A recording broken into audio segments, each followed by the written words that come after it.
સૌને નમસ્કાર। ગુજરાતની અંદર સ્થાનિક સ્વરાજ્યની ચૂંટણીનું આવતીકાલે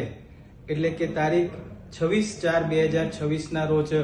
મતદાન થવાનું છે, ત્યારે હું કચ્છ અને મોરબી લોકસભાના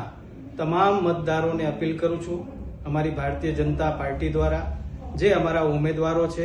એમને આપ મત આપીને વિજય બનાવો અને જે પ્રકારે એક લોકશાહીના પર્વની આપણે સૌ ઉજવણી કરી રહ્યા છીએ ત્યારે અચૂક આપણે સૌ મતદાન કરીએ। મત આપવાનો અધિકાર આપણને મળ્યો છે ત્યારે આ લોકશાહીના પર્વમાં આપણે સૌ જોડાઈએ। આપણે સૌ જાણીએ છીએ કે દેશના યશસ્વી પ્રધાનમંત્રી શ્રી નરેન્દ્ર મોદી સાહેબના નેતૃત્વમાં અને ગુજરાત રાજ્યના મુખ્યમંત્રી શ્રી ભૂપેન્દ્રભાઈ પટેલ સાહેબના નેતૃત્વમાં સ્થાનિક સ્વરાજ્યની જે પણ આપણી સંસ્થાઓ છે એમના માધ્યમથી ગામડાઓની અંદર, શહેરોની અંદર અનેક વિકાસના કાર્યો થયા છે અને આવનાર સમયની અંદર પણ તમારા મતના માધ્યમથી વિકાસના કાર્યોને વધુ વેગ મળશે। ત્યારે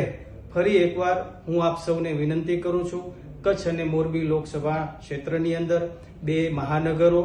જિલ્લા પંચાયત, તાલુકા પંચાયત અને નગરપાલિકાની જે ચૂંટણીઓ છે તો મારા વહાલા સૌ મતદારો, અમારા ભારતીય જનતા પાર્ટીના જે ઉમેદવારો ચૂંટણી લડી રહ્યા છે એમને આપ વિજય બનાવો એવી હું અપીલ કરું છું।